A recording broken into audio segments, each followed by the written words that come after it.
A paz do Senhor. Shalom. É uma honra estar na presença de Deus. E tudo que o Senhor nos convida a participar, né? Isso é para ser visto por nós como uma grande honra. Então, você que está servindo no louvor, você que serve na ordem de culto, nas crianças, na intercessão, em tudo, limpando na cantina, não, que vocês falam, é como, gente? Atitude Coffee. Sinta-se honrado por servir a esse Deus, porque Ele poderia fazer tudo sozinho e não contar com a gente para nada. Só que Ele quer que a gente participe do que Ele faz, né? E isso é muito bom. Eu quero convidar você a abrir a sua Bíblia em 1 Samuel 3. 1 Samuel. É uma palavra simples, mas muito poderosa. A verdadeira teologia é aquela teologia que é fácil. A verdadeira teologia é aquela que a gente escuta e entende. Não só entende, como recebe. E não só recebe, como é transformado. Falar um monte de palavra bonita, mostrar que tem um monte de conhecimento, isso não presta e não serve para ninguém. A verdadeira palavra do Senhor, ela é simples. Eu tenho uma amiga que ela diz que está tudo simples, está tudo fácil. Está tudo simples e está tudo fácil porque é Ele que faz. Se vocês dependessem de mim para alguma coisa, estariam todos lascados. Todos lascados. Meu casamento ia dar ruim. Meu trabalho ia dar ruim. Minhas amizades iam dar ruim. Tudo ia dar ruim. Porque eu me conheço sem Jesus. Eu não nasci em berço cristão. Eu conheci a Cristo na minha juventude. Eu tinha 20 anos ou 21, não lembro agora. E eu passei a maior parte da minha vida sem Jesus. E eu já fiz tudo que você possa imaginar. Eu já vivi uma vida muito decadente. Eu queria compartilhar com você um pouquinho dessa parte da minha vida para que você entenda que nada do que sai de quem serve é de quem serve que está saindo. Sai de quem está operando em quem está servindo. E, às vezes, você pode ter nascido em berço evangélico, né, ter vivido na igreja e nunca ter vivido uma vida decadente, porque o diabo, ele humilha verdadeiramente. E eu vivi essa vida decadente. A praça de Pebetá hoje, ela está até bonitinha. Ela não era assim. Antigamente, ela era um pouco diferente e tinha muitos moradores de rua que dormiam ali, viviam ali. Realmente, eu não sei como está agora. Mas, na minha adolescência, tinha muitos. E eu ficava lá com eles. Eu ia para lá, dividia cigarro com eles, dividia cachaça com eles. E você imagina, né? Uma jovem com o futuro inteiro pela frente, numa sexta-feira, sentada no chão, compartilhando a vida com eles, fazendo tudo que você possa imaginar, falando um monte de besteira. Teve um dia que eu fumei tanto cigarro, mas tanto, que pela primeira vez da minha vida eu tive um ataque de pânico, devido ao excesso de nicotina no meu sangue. Eu fiquei mais ou menos uns 5 anos sem falar com a minha avó, porque ela me expulsou de casa. E por aí vai. Essa é a Yasmin sem Jesus. Então, tudo que você recebeu hoje, atribua única e exclusivamente ao Senhor.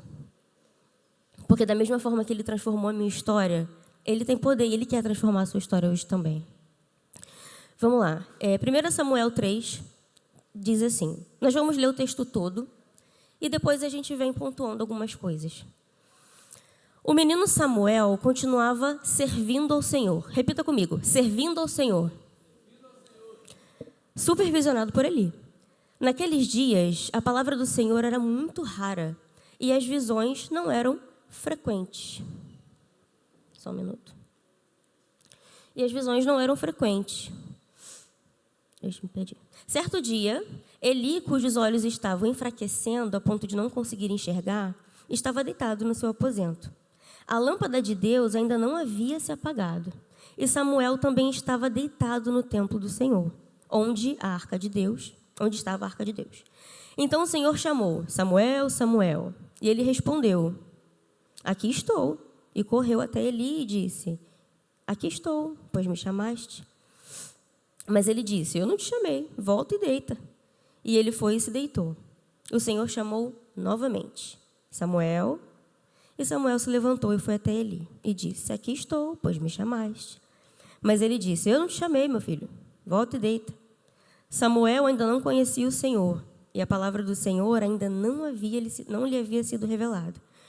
Então o Senhor chamou Samuel pela terceira vez. Ele se levantou, foi até Eli e disse: aqui estou, pois me chamaste. Então ele entendeu que era o Senhor que estava chamando o menino. E disse a Samuel: vai e deita-te. Se ele te chamar, diz: fala, Senhor, pois teu servo ouve. Samuel foi e deitou-se no seu lugar. Depois disso, o Senhor voltou, permaneceu ali e chamou, como das outras vezes: Samuel, Samuel. Então ele respondeu: fala, porque o teu servo ouve. Só até aqui o versículo 10. A primeira coisa que nós prestamos atenção aqui, a qual nós repetimos juntos, era que Samuel servia, ele era discipulado, né? Ele era orientado ali por Eli, então ele servia. Só que depois, no versículo 7, está dizendo assim: Samuel ainda não conhecia o Senhor. E aí, trazendo para cá, para a nossa vida, para a nossa realidade, a gente precisa falar o óbvio, né? O Lucas fala isso sempre: amor, o óbvio precisa ser dito. Porque às vezes eu tenho uma péssima mania de trazer um assunto aleatório, tipo assim, ele bem disse que vai fazer. Aí o Lucas fala: ele quem? Aí eu fico: ué, como assim ele quem? O fulano. Aí ele fala: ué, mas você não mencionou essa pessoa em nenhum momento, como é que você quer que eu adivinhe que você está falando dessa pessoa? Tem que falar, tem que esclarecer. Aí eu falo: ué, mas eu falei uns 10 minutos atrás. Aí ele: ah, meu amor, estou agora, eu não estou 10 minutos atrás. Então a gente precisa mencionar isso. Servir sem conhecer a Deus. E eu vou te confessar que durante essa minha adolescência, que eu vivi essas coisas, teve um período dela que eu fui para a igreja também. E eu estava lá. Eu ia, participava de tudo, não só eu, como muitas pessoas, porque dá para servir a Deus sem conhecê-lo. E aí, infelizmente, o ativismo religioso, ele acaba mantendo essa atitude tão ruim, de servir sem conhecer o dono da casa. Eu fui no aniversário recentemente, não aniversário não, uma festa, na casa de uma pessoa, e eu fui convidada, não pela pessoa, mas por alguém que estava lá. Era uma festa aberta, eu fui, e foi maravilhoso, tivemos um momento de comunhão incrível, e até hoje eu não conheço o dono da casa. Ele estava lá no dia, mas eu não conhecia, a gente não foi apresentado. E aí eu fiquei lá, usufruí do ar-condicionado, via a decoração da casa, que eu achei lindo, assim, eu fiquei: gente, Deus proteja ele da inveja que eu estou sentindo agora. Falei: meu Deus, que casa linda, glória a Deus, Senhor, prospera. Vi tudo, falei: nossa, que lindo, né? Eu gosto muito de detalhes, eu fico fascinada. Eu louvo a Deus até nos detalhes da decoração de uma casa. Eu consigo ver a beleza, né, nesses detalhes. Eu fiquei ali. Foi um dia muito bom, mas eu não conheci, não sei quem é o dono de lá. E isso é muito comum. E um chamado do Senhor para a gente nesse momento é entender isso. Só que antes de eu explicar tudo que a gente vai falar hoje, eu preciso te despertar nisso. Em qual lugar você está? Você está no lugar de filho, que realmente é filho, serve, conhece ao Senhor. Você está no lugar de alguém que serve, mas ainda não conhece.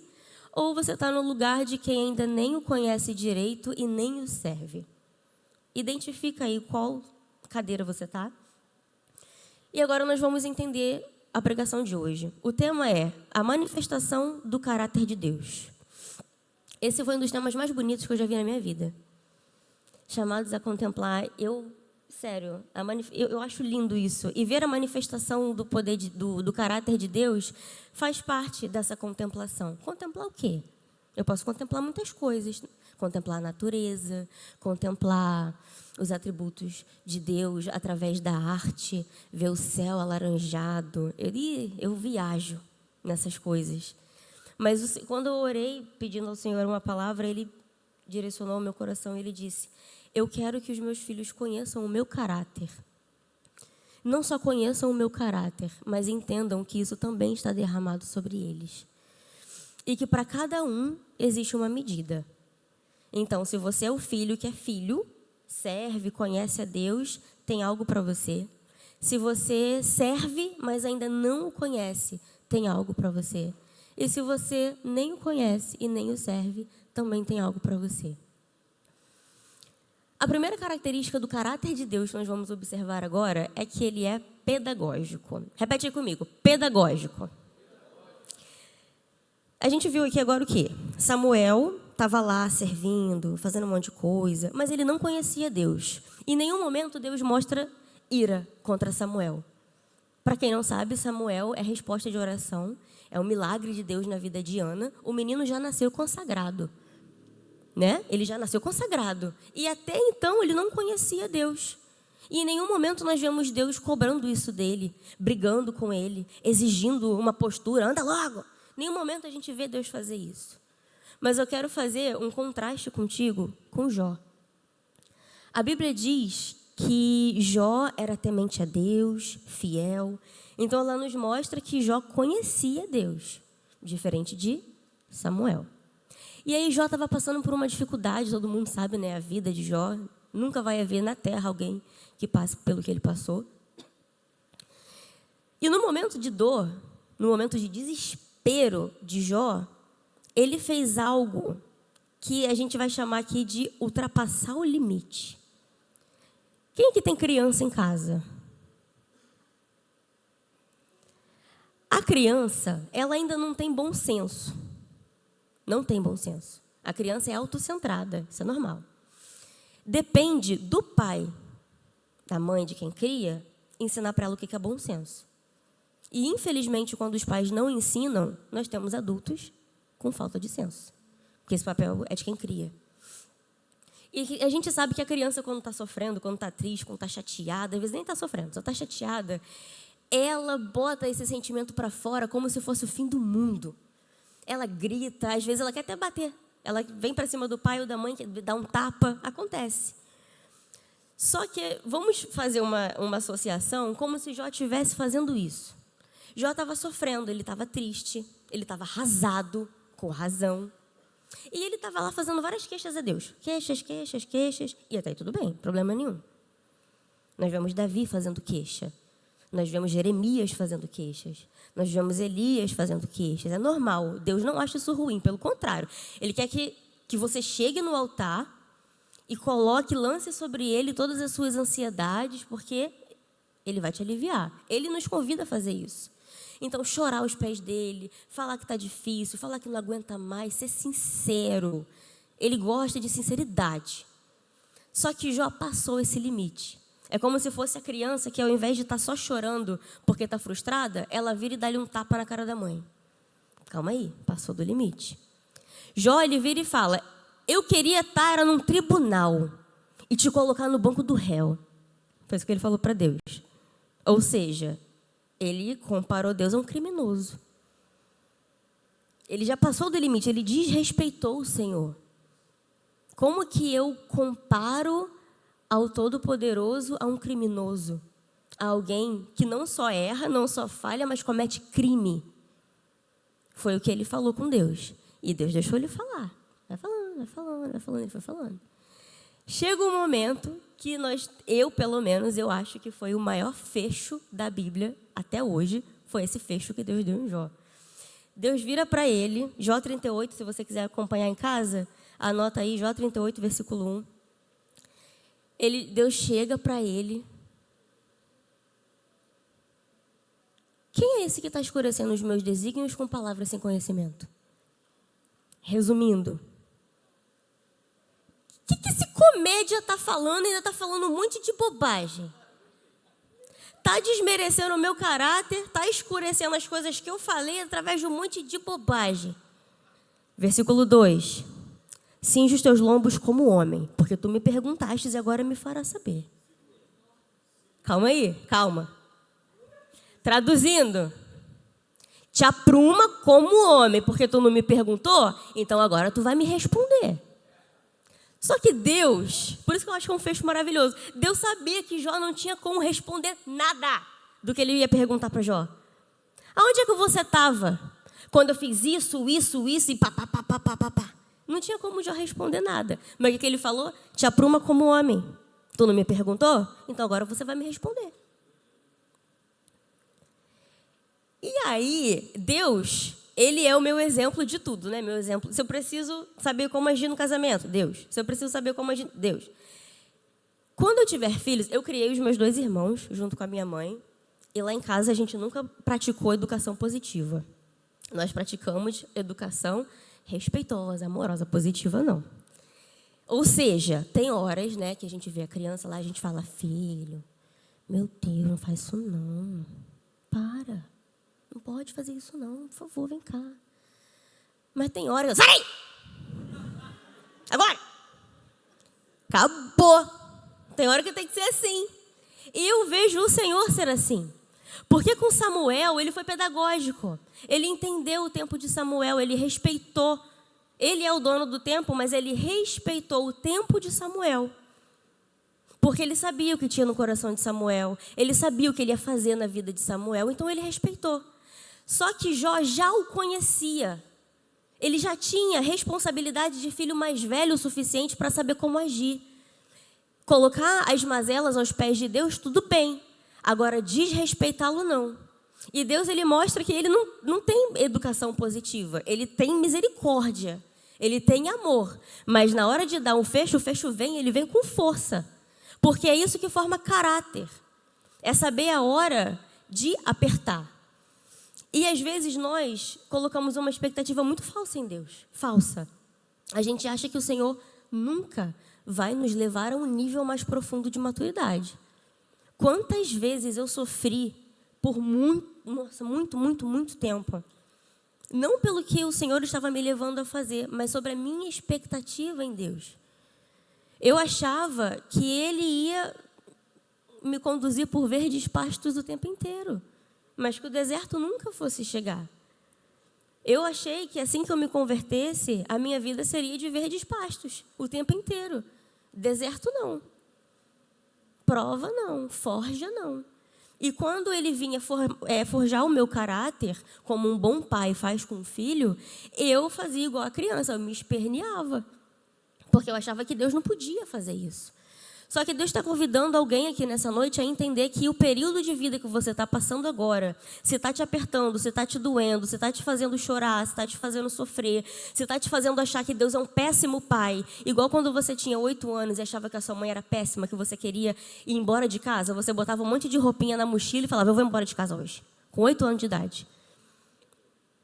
Eu vou embora. Aí ela virava as costas. Porque ela estava sendo a pior mãe do mundo. Mas hoje a gente entende o quê? Estava forjando o meu caráter. Como eu louvo a Deus pela vida da minha mãe. Se a minha mãe sendo uma boa mãe, eu já dividia cigarro com mendigo na praça.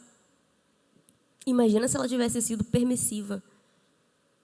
Deus usou a minha mãe através de educação para que a educação que ela me deu não me permitisse pegar o que eu tinha de precioso e achar que eu nunca prestaria conta a Deus. Eu sabia que eu ia prestar conta a Deus.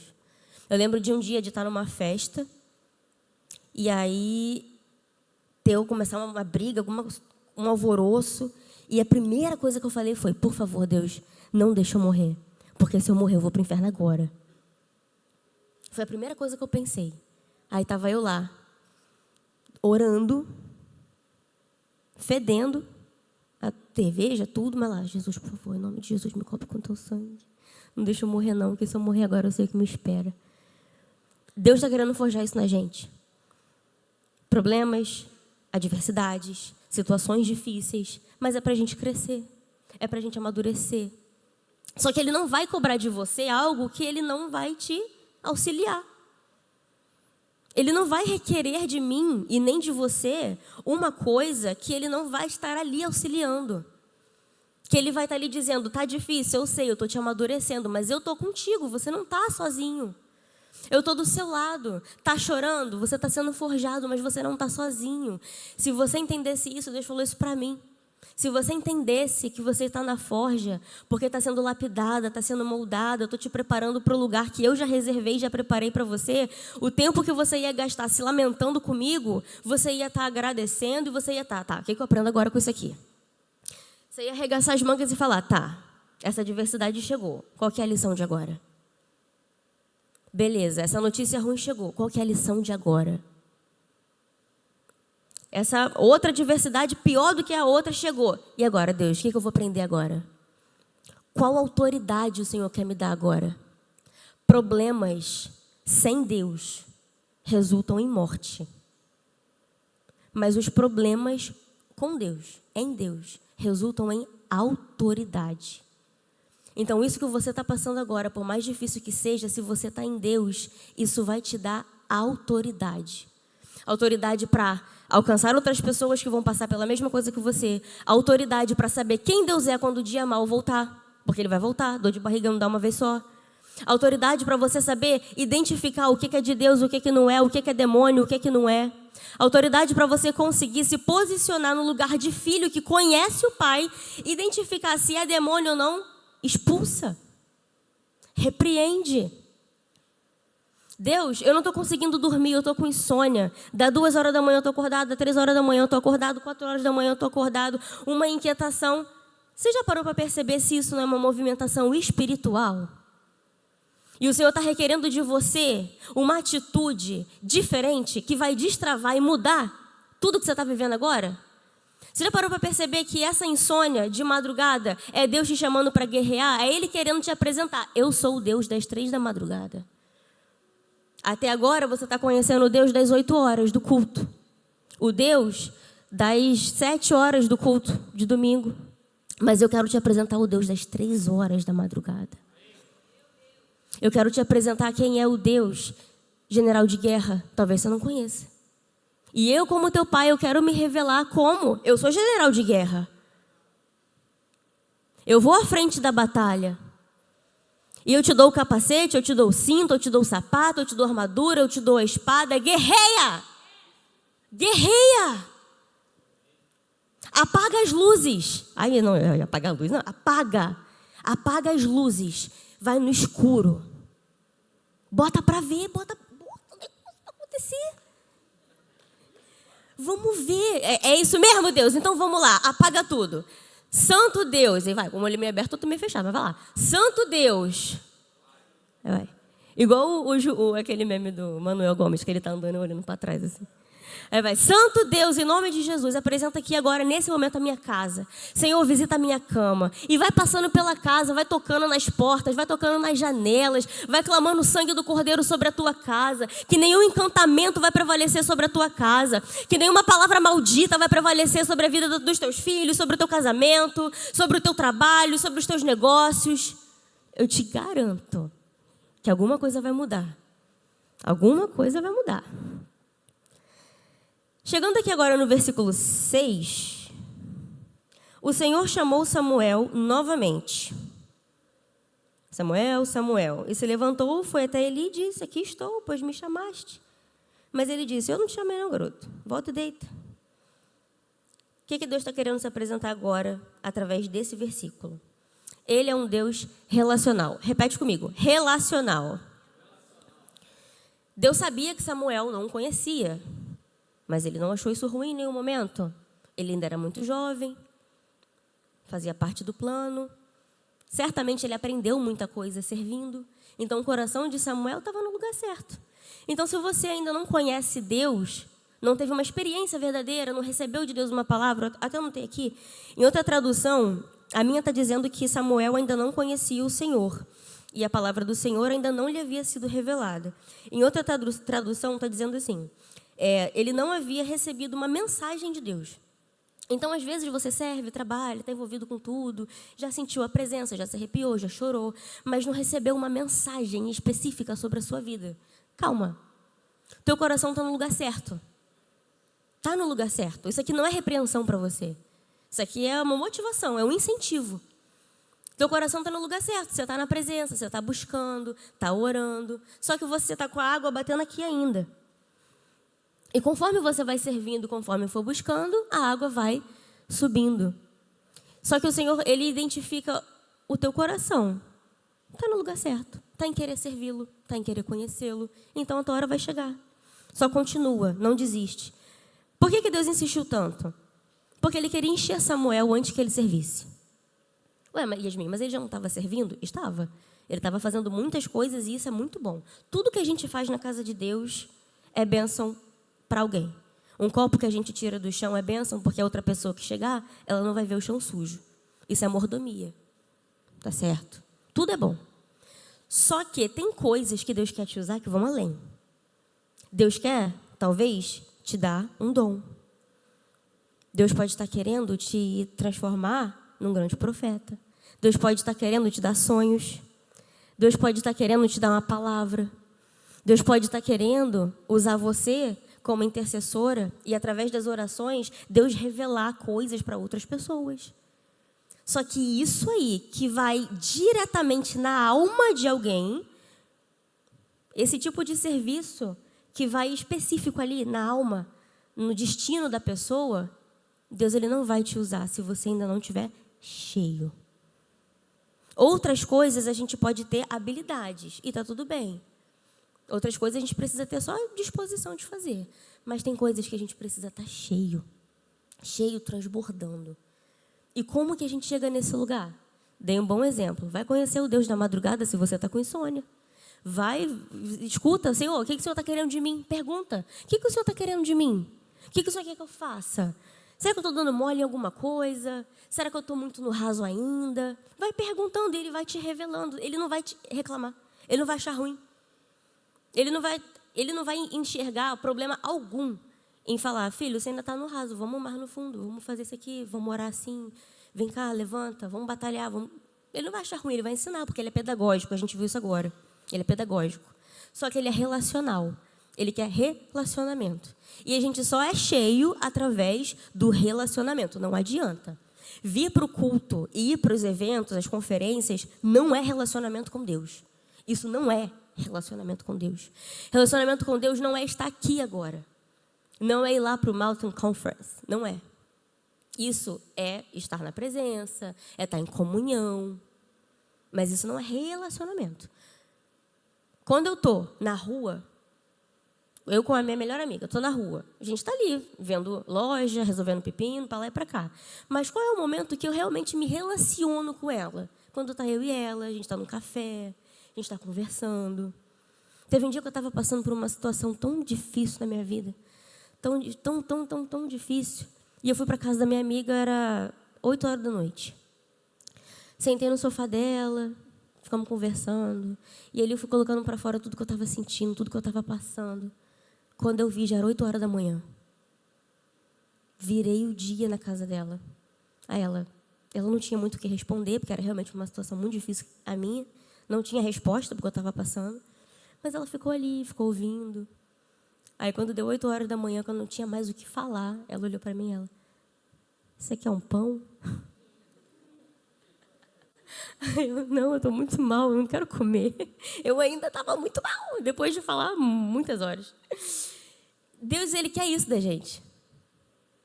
Só que o pão que Ele vai te oferecer, você vai aceitar. Ele quer esse relacionamento de horas. Senta, conversa, bota para fora, fala. Ele quer ouvir, Ele não vai achar ruim. Só não usa da tua situação difícil para desrespeitá-lo igual o Jó fez. Mas bota para fora. E Ele vai ouvir, Ele vai te acolher e Ele ainda vai te oferecer o pão da vida, o pão que alimenta, o pão da salvação. Jesus Cristo.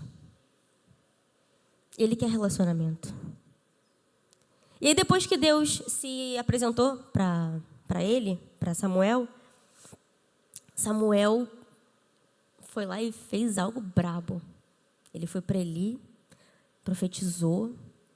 E aí você vai ler na Bíblia, você vai ver a história de Samuel, o que ele se tornou depois de que ele ouviu e identificou a voz de Deus. Depois que ele conheceu Deus, verdadeiramente conheceu, a vida de Samuel mudou completamente. Completamente. Então, essa é a resposta para a nossa transformação de 100% de vida, é conhecer a Deus. Agora, no versículo 10, repete aí comigo, longânimo. Mais forte, longânimo. Isso aí.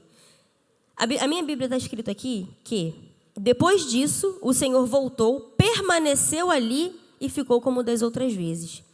Meu irmão, Deus vai te chamar quantas vezes for necessário até que você entenda a quem você pertence. Até você entender quem é o teu dono. Até você entender que você foi comprado por preço de sangue. Ele vai te chamar e Ele vai esperar. Mas vai ter uma curva que você vai ver ali que Ele vai te pegar. Só que essa curva é muito boa. Porque a gente escuta assim, né? Parece, ai meu Deus, eu vou me converter, minha vida vai virar decadência. Pelo contrário, decadência era o que eu vivia sem Jesus. Hoje eu tenho um casamento, hoje eu tenho uma família, hoje eu tenho uma empresa, hoje eu tenho dignidade. Isso não era possibilidade para mim antes de conhecer Jesus. Não era a menor possibilidade. E aí, quando Deus usa Samuel, depois desse encontro verdadeiro, a vida dele muda. Então, deixa eu te falar. Quem quer se encher e quem se enche, avança. Não fica parado no mesmo lugar. Samuel servia? Sim, mas ele passou a servir de uma forma diferente. Depois que ele teve um encontro verdadeiro com o Senhor. Ele serviu diferente, de um jeito diferente. Então, essa desculpa de, eu não quero fazer nada não, porque eu prefiro ficar aqui no banco, porque eu prefiro, né, estar longe de qualquer holofote. Espírito de medo. Isso não é temor. Muitas pessoas usam essa prerrogativa de que eu não quero servir, eu não quero fazer, eu não quero falar, porque eu não preciso disso para servir a Deus. Deixa eu te falar uma coisa, espírito de medo. Porque o temor ao Senhor é o princípio da sabedoria, amém? E o temor ao Senhor, automaticamente, ele nos dá ousadia. Quando nós estamos cheios e revestidos do Espírito Santo de Deus, por mais desafiador que seja o que Deus está mandando fazer, a gente faz. Por mais que seja difícil, por mais que a gente passe uma semana passando mal, a gente vai fazer. Porque desistir não é uma opção. Porque esse temor, ele vem junto com ousadia. Então, depois que a gente tem um encontro verdadeiro com o Senhor, a gente avança, a gente não fica parado no mesmo lugar. E agora a gente chega na parte 2 da nossa mensagem, que é a evidência do novo nascimento. A partir do momento em que nós nascemos de novo, nós recebemos o fruto do Espírito. Não significa que você tem amor, mas ao mesmo tempo você não tem muito domínio próprio, então você não tem o Espírito Santo, sendo que evidentemente o Espírito Santo é contigo. Significa que nessa área você ainda não ativou. Significa que nessa área você ainda não deu legalidade para o Espírito Santo fluir. Não significa que você não o tenha. Você recebeu Cristo como seu Salvador. Você vive uma vida aos pés da cruz. Você vive uma vida com Deus. Você conhece Deus igual Samuel conheceu. Mas se você ainda tem um temperamento meio esquentado, as coléricas aí levantam a mão. Ou sou eu? Pelo amor de Deus. Ai, amiga, obrigada. Deus te abençoe. Achei que eu era única. Você tem o temperamento moldado. Mansinha a gente não fica nunca. Mas, pelo menos, a gente não fica mais agressiva. E aí, o encontro genuíno ali nos transforma. Né? E a gente recebe o Espírito Santo de Deus e a gente leva uma vida com dignidade, uma vida de amor ao próximo, uma vida de paciência. A gente entende que perfeito não somos, que dirá esperar isso de alguém que é tão falho quanto eu. Então, esse negócio de eu não tenho paciência para quem está começando, eu não tenho paciência para ensinar ninguém, eu não tenho paciência. Então, falta relacionamento com Deus. Porque se o Senhor teve paciência comigo, que sou miserável, por que eu não vou ter paciência com outra pessoa que Paulo manda eu olhar para o outro como se o outro fosse melhor do que eu? Paulo manda eu olhar para o meu irmão como se ele fosse maior do que eu. E não eu maior do que ele. Então, se o Senhor teve misericórdia, me lavou, me redimiu, mudou a minha história, teve paciência para esperar o meu processo difícil e complicado, eu não vou ter paciência para ensinar, para orientar, para instruir alguém? Poxa, mas caiu de novo. Vai lá, ajuda ele. Poxa, mas eu ensinei, ele está vacilando de novo. Está falando de sair da igreja de novo. A nossa luta não é contra a carne, é contra principados, potestades. Existe demônios, legiões de demônios tentando tragar uma alma, porque só Deus sabe o valor de uma alma. E uma alma é mais preciosa do que qualquer coisa que exista nesse universo para Deus. E agora a gente vai entender por que nós entramos nessa segunda e última parte. Vamos lá para, ainda em 1 Samuel 3, do versículo 11 até o versículo 14. Não vou me alongar. Então o Senhor disse a Samuel: estou pronto, estou a ponto de fazer algo em Israel que fará tinir os ouvidos de todo aquele que o souber. Naquele dia agirei contra Eli, cumprindo tudo o que tenho dito a respeito da família dele, do início ao fim.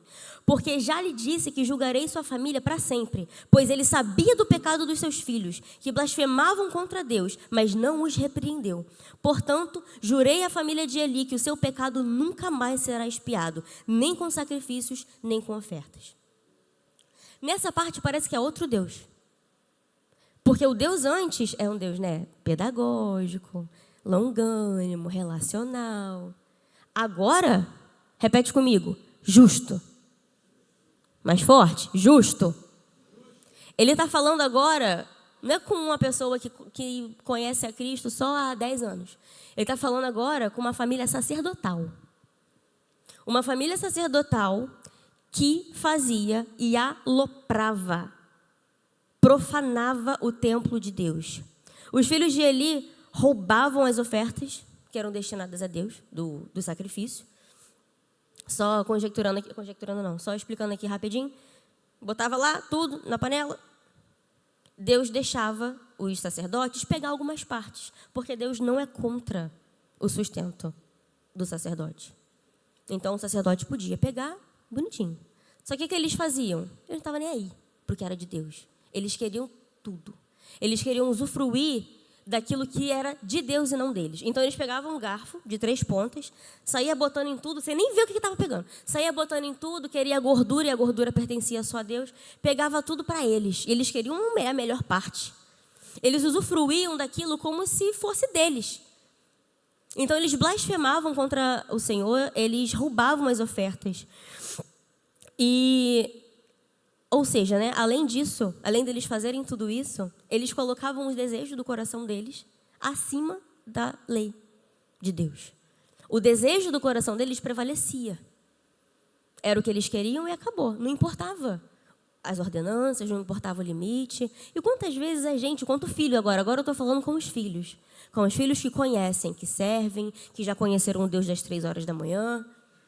Quantas vezes o Senhor nos dá uma direção do que é para ser feito, só que a gente acha que merece mais. A gente acha que isso aqui está pouco. Às vezes o que Deus tem para a nossa vida agora é pouco.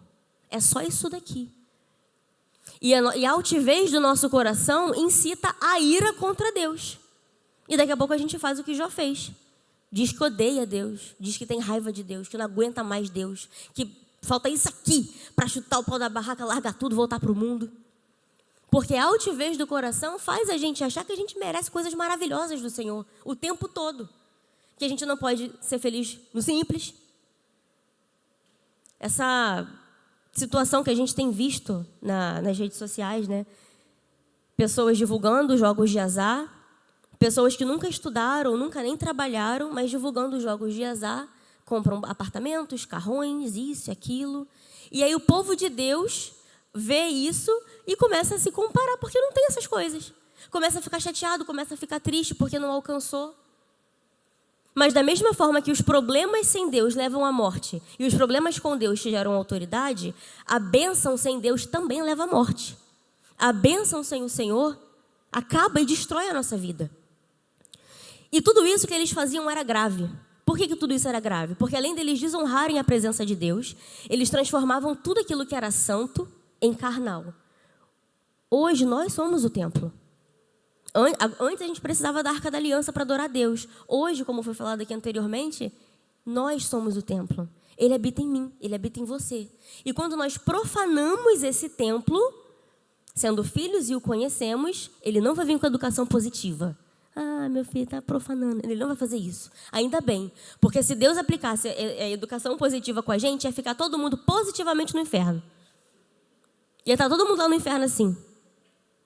Ainda bem que ele corrige. E aí quando nós normalizamos ouvir músicas que pregam apologia a sexo, normalizamos ouvir músicas que pregam sobre drogas, normalizamos ouvir músicas que pregam relacionamento com um, com o outro, e aí a gente ouve isso a semana inteira e depois chega aqui, ai Senhor, enche-me. Não vai acontecer, porque estamos profanando o templo do Senhor. E isso é profanação.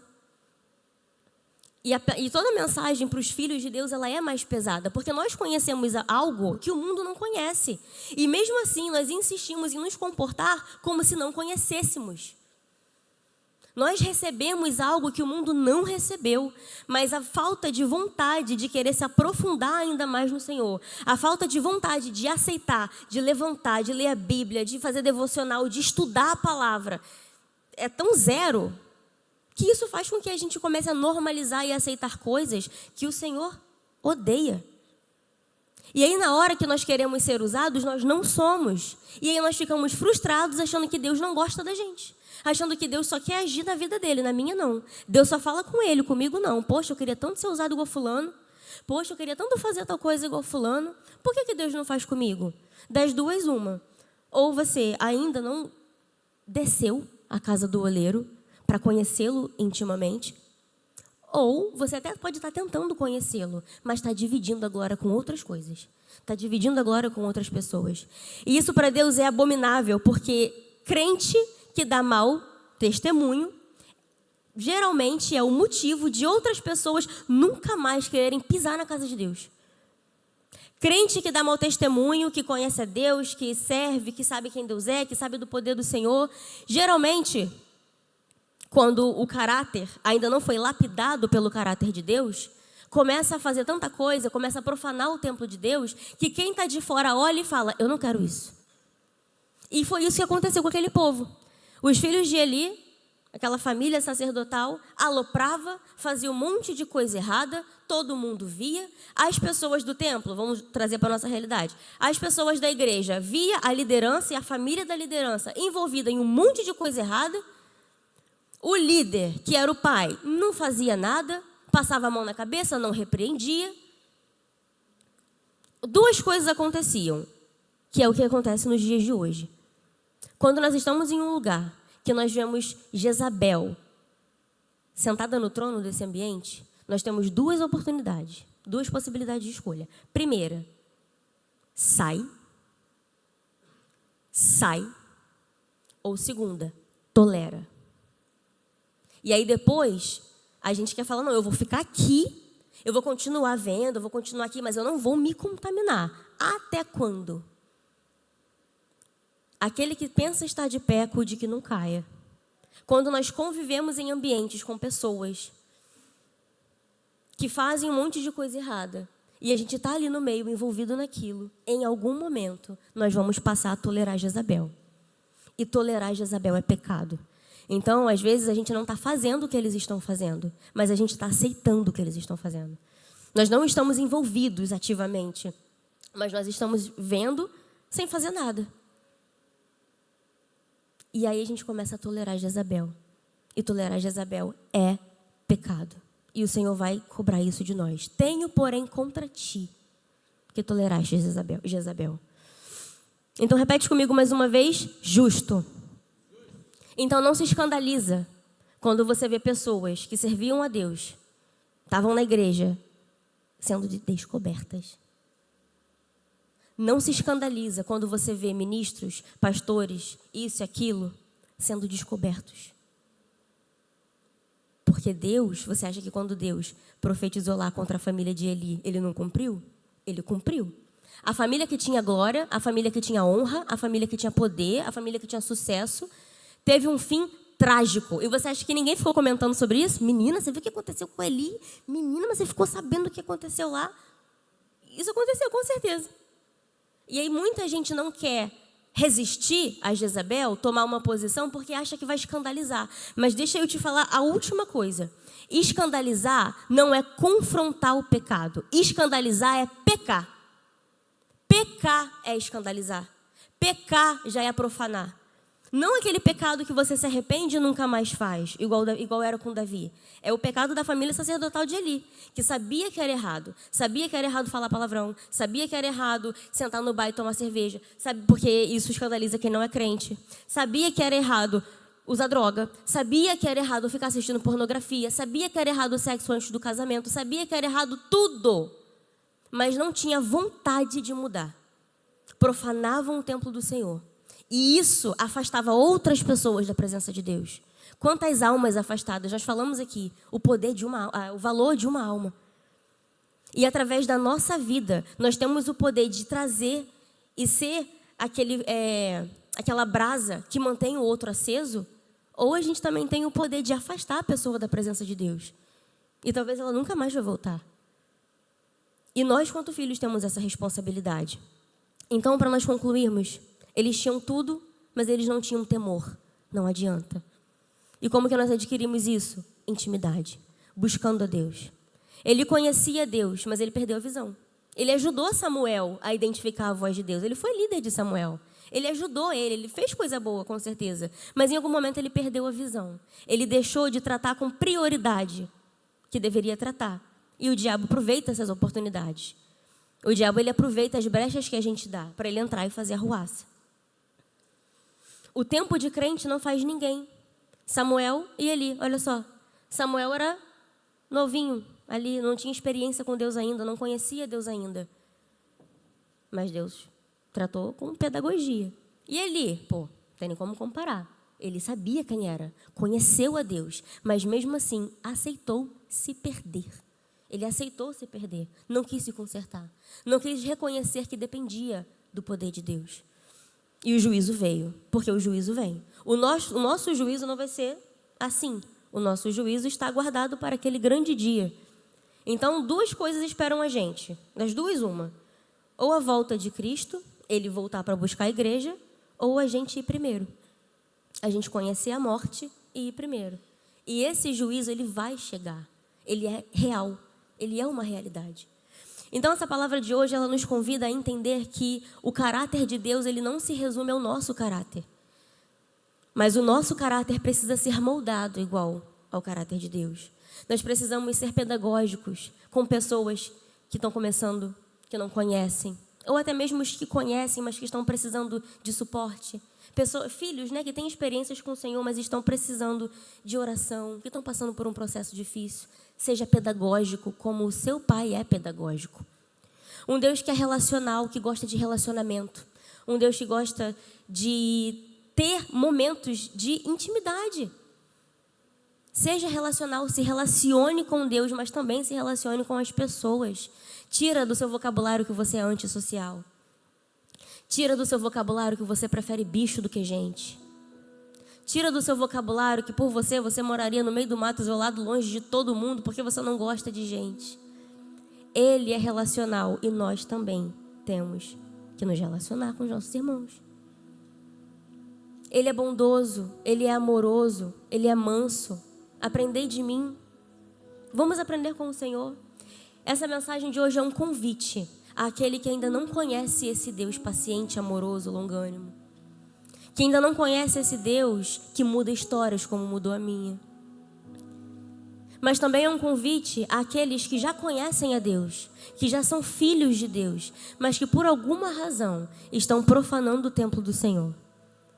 Só que antes de Deus descer o juízo sobre a família de Eli, ele falou 2 vezes. Ele usou um profeta antes de Samuel. Eles já sabiam que Deus não estava gostando. Deus deu oportunidade para aquela família. Passou o tempo, não mudaram. Ele usou Samuel de novo. Usou novamente, através de Samuel. Foi lá, levantou Samuel, foi e avisou de novo. Deus dá tempo, Ele é pai, Ele quer relacionamento. Se está errado, se está pecando, calma, está tudo certo. Pode ficar tudo certo, na verdade, Está tudo certo, não. Pode ficar tudo certo. Volta lá para o primeiro amor. Volta para quando vocês conversavam de madrugada. Voltam para quando ele se apresentava para você de uma forma diferente a cada experiência. Dá tempo. Agora o Ministério de Louvor. Vocês falam assim, Ministério de Louvor?